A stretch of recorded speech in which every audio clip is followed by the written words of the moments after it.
I've heard what was mentioned. In fact, the reason why we walked into the earlier panel was basically wanting to embarrass Sangeeta a bit and ensure that the discussion also concludes a bit on time. And she was very, very successful and adept at closing it very, very nicely, and she segued nicely into the next segment. Thank you very much, Sangeeta, once again for that. Yeah, I'm sure you got an introduction on what we've been doing with respect to industrialization, with respect to our policies in Telangana over the last 1 hour. I think the focus for the first session was on innovation, on entrepreneurship, and I think the focus for this session is on smart cities. But before I jump into the smart city subject, wanted to give you a quick update of what we've been doing, because I do don multiple hats. I'm the Minister for Industries, I'm also the Minister for Urban Development. I'm also responsible and leading for information technology from the government side in the state.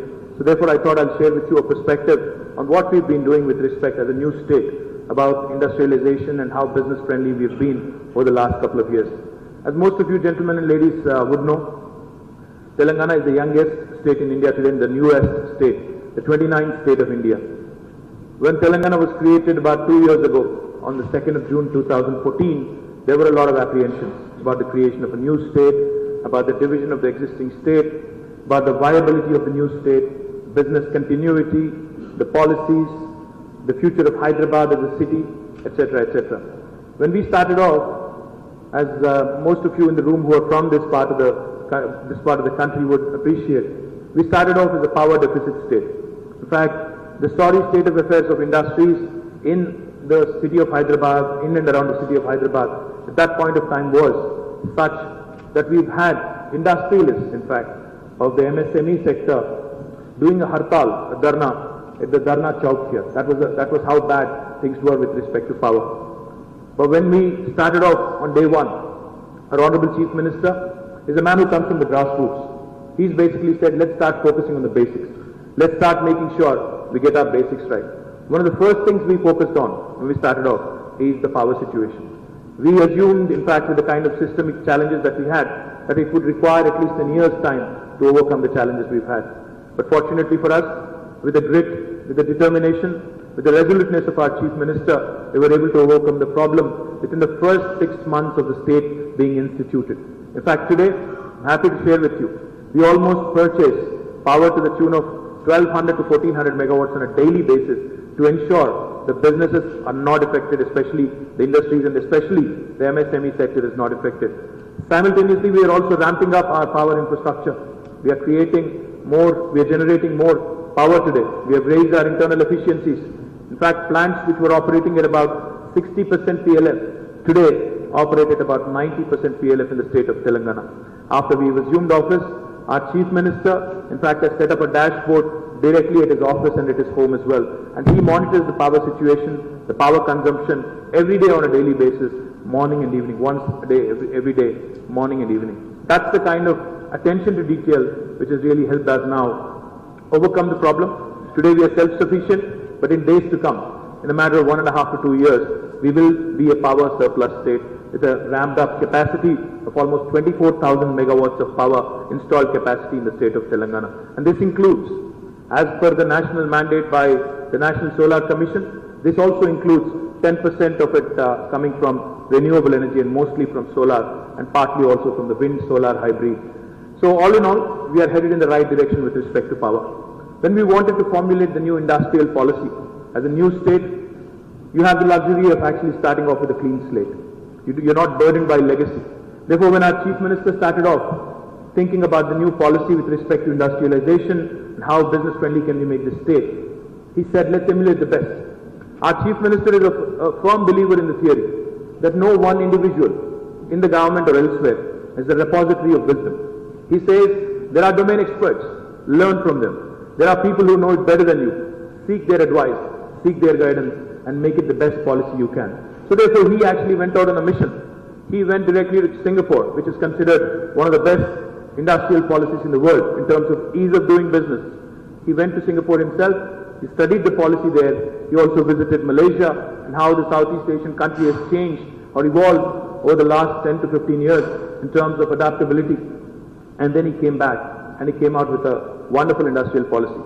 We consider our industrial policy as one of the best in the country and possibly one of the best in the world as well. The reason why I say it with so much confidence is because of three important features that I'd like to highlight for you. Any of you sitting here, any of the big business groups or the small business groups who are wanting to do business in Telangana or wanting to set up an enterprise in Telangana, you need not seek a clearance from the government. This is something that you will not hear from any other state in the country. We have what is called the TS iPass, which basically stands for a self-certification mechanism which is inherent to our industrial policy, which is the anchor of our industrial policy. Any enterprise wanting to do business in Telangana today does not have to seek a clearance from the government. You can hit the ground running. You can start your enterprise on day one, because as long as you believe that you are in compliance with the law of the land, you can start your enterprise on day one. Simultaneously, for regulatory purposes, you are requested to put in an application online. And more importantly, I'm sure you've heard this before, we promise time-bound clearances and we promise a single window also. Then you can ask me, you might ask me, what is so different? Single windows, time-bound clearances, we've heard this before. And in a lot of states, in fact, the joke is, behind the single window, there are always multiple windows. So you might ask me, what is so different about Telangana? Telangana is truly and uniquely positioned, and it is different in its policy. What we offer you is, for any mega project coming into the state of Telangana, we actually offer you time-bound clearances in 15 days. In less than 15 days, that is, in a maximum of 15 days. So what happens on the 16th day if we don't deliver? On the 16th day, if we don't deliver, your application is deemed to have been approved, is approved by default. These deemed approvals are not available anywhere else in the country in any other state, that I can guarantee you. And also, we take accountability very seriously.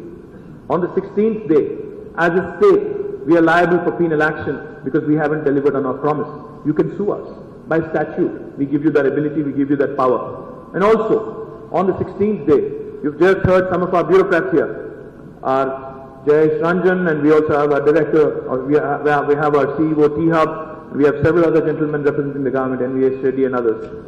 All of them are liable for a penalty of rupees 1,000 per day if they actually do not get your approval in time. That is the kind of accountability and that is the kind of new benchmarks we are trying to set for the rest of the country to follow. This is not available anywhere else in the country, I can promise you. In fact, last summer, when I visited the United States, I had a meeting with the chairman of KPMG Global, John Weimeyer. And when I mentioned to him about this policy, when I said, this possibly is the best policy for any state in India, he looked at me square in the eye and he laughed and he said, this possibly is one of the best in the world. Even we in the United States do not promise you deemed clearances, penalties, and also self-certification. So most definitely I can guarantee you one thing. This is one of the best policies possibly that you can find in India today. Some of you who are wondering right now as I say this sounds too good to be true. Does it work? Yes, it does. In fact, in the last 12 months, we have given out clearances to more than 2,300 entities, out of which more than 50% have started their commercial production as on today. We have given out 2,300 clearances. We've been able to create more than 1,30,000 new jobs, and we've also been able to attract nearly 50,000 crores of investment into the state ever since the policy has been launched. So that is the kind of effort our Honorable Chief Minister and our government has in fact put in. In fact, the other thing which makes us unique also is our Chief Minister's office has an investment promotion cell attached directly to it. So a mega investor or any investor who wants to come into Telangana, if you give us a prior notice, in fact, we'll receive you right at the airport. A protocol officer will come you, they'll receive you right at the airport, they'll bring you straight to the Chief Minister's office. And once you're there, you get to meet the industry's minister, the chief secretary, and the industry secretary. We basically understand the intent, the investment potential, the job creation potential. Once that is understood and established over a cup of tea or coffee, we send you right back. And then we ask you to submit an application online. So there is no lena dena, there is no other deals, there is no other things that are happening around here. I'm saying this to the national executive of FICCI, so we better stand by it. In fact, in the last 12 months, there have been several instances where entrepreneurs have come forward and have shared on an open dais. I can give you one example that I can immediately recall. When Bhagwati Industries wanted to set up its manufacturing plant, the gentlemen who manufacture the mobile handset with the brand name Micromax, when they wanted to launch their operations here, because electronic hardware manufacturing is one of our core sectors and priority sectors, we gave them all clearances in less than 10 days. And Mr. Rajesh Agarwal, the co-founder of Micromax, he was here and he openly, publicly commented. He said, what would have taken us about 18 months in another state, today I've been able to get from the scratch to the production stage in less than 6 months, and that stands as a testimony to what Telangana has to offer today to the rest of the country and to the industry as well. We've delivered on the promise so far. In fact, the 3 sectors, in fact the 14 sectors that we've identified for our industrial, as our industrial thrust areas, out of which 3 are based in Hyderabad. I also want to throw some light on it and share quick statistics with you. The 3 core sectors that we've identified as the priority sectors for us within the city of Hyderabad. And then there are 11 other sectors which are also obviously important, but they are going to be the focus areas in the districts. The 3 sectors in Hyderabad where we already have as a state and as a city a certain presence and a certain dominance. Information technology is one. You may have heard from Jayesh and my other colleagues here about how seriously we take information technology. Today Hyderabad is the number 2 city as a city with respect to information technology exports. But largely we've been known as a city which offers IT and IT-enabled services. We're trying to change that. While we are trying to expand the IT and IT-enabled services base, at the same time, we're also treading into new areas, the next waves of growth. Innovation we take very seriously, because I am a firm believer and our Chief Minister is a firm believer that research, while it is the bedrock of innovation, innovation certainly is the pillar for entrepreneurship on which entrepreneurship is thriving today across the world. So we take innovation very seriously. Today, even before Government of India and the Honorable Prime Minister started talking about startups, we've already created the country's largest technology incubator called the T-Hub right here in our own city of Hyderabad. We have more than 200 startups working out of T-Hub today, and I'm hopeful that some of these will go on and become huge successes. In fact, we have the academic collaboration with the Indian School of Business, the IIIT Hyderabad, and also NALSA. These are some of the best academic institutions in the country today. We're tapping into their rich academic expertise. We're seeking mentorship from them, technology mentorship, business mentorship, and also intellectual and legal mentorship, trying to ensure that we create a proper ecosystem. And with the support of able bodies like FICCI, I'm sure we also can get the deal flow going, which definitely is one of the best facilitators for entrepreneurship in the country or anywhere else in the world also. At the same time, we are also focused on the new sectors such as data analytics, cyber security, animation, gaming, multimedia, entertainment, photonics, etc., etc. These are all the newer areas which I see as huge opportunities for growth. And therefore, we are creating the country's best institutions, anchor institutions, right here in the city of Hyderabad. With our sustained push and sustained effort over the last 2 years, like I said, when the state started off its journey, it was looked at with a lot of apprehension. But today, I'm happy to share with you, out of the top 5 most valued technology companies in the world, 4 of them have chosen Hyderabad as their largest base outside of the United States, which is where their headquarters is. Google, Amazon, Microsoft, which has been obviously around for a while, about 16, 17 years now, and also more recently Apple. All of them have chosen Hyderabad as their largest base outside of US or outside of their headquarters, which goes to show you the kind of positioning, the kind of progressive policies that have really propelled Hyderabad into a league of its own today in the IT area. With respect to other areas, life sciences, which is again another core area for us in Hyderabad, in and around Hyderabad. As most of you would appreciate and most of you would probably already know, Hyderabad is the bulk drugs capital of the country. We are the life sciences capital of the country.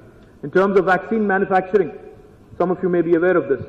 Out of the world vaccines today, 1/5 or more than 1/5 of them are manufactured in Hyderabad. So next time one of your kids or grandchildren is getting a vaccine shot, there's 1 in a 5 chance that it could have been manufactured in Hyderabad. So that is the kind of inherent potential Hyderabad has as a city. Therefore, to leverage that, to build on this case, what we're trying to do is also build a state-of-the-art pharma park, pharma city right here in the city of Hyderabad. About 14,000 acres of land has been identified about 30 kilometers away from the international airport. We are building a state-of-the-art, world-class, zero liquid discharge pharma city, which will not only have pharmaceutical institutions, not only have life sciences enterprises, but it will also have a pharma university embedded within it, so that you also have the necessary human resources, pool of human resources that are readily available at your disposal. This is again something unique which no other state has even dared to dream. We in fact are emulating the Suzhou industrial park in China. I was recently in Singapore as well to study the MedTech park, to study the biopolis that they have created in Singapore, which is exactly what we would like to emulate. And this is something we are very excited about. In fact, even before the end of the year, we already have an indent for about 6,000 acres of land. We already have a demand for about 6,000 acres of land. We are going to start handing over the land before the end of the year. The first phase will be done in the next 2 years. నన్ను ఎవడేం చేస్తాడని నువ్వు అనుకుంటున్నావేమో. నిజాం నవాబు ఇంతకంటే విర్రవీగిండు, లక్షల మందిని సైన్యం పెట్టుకున్నాడు.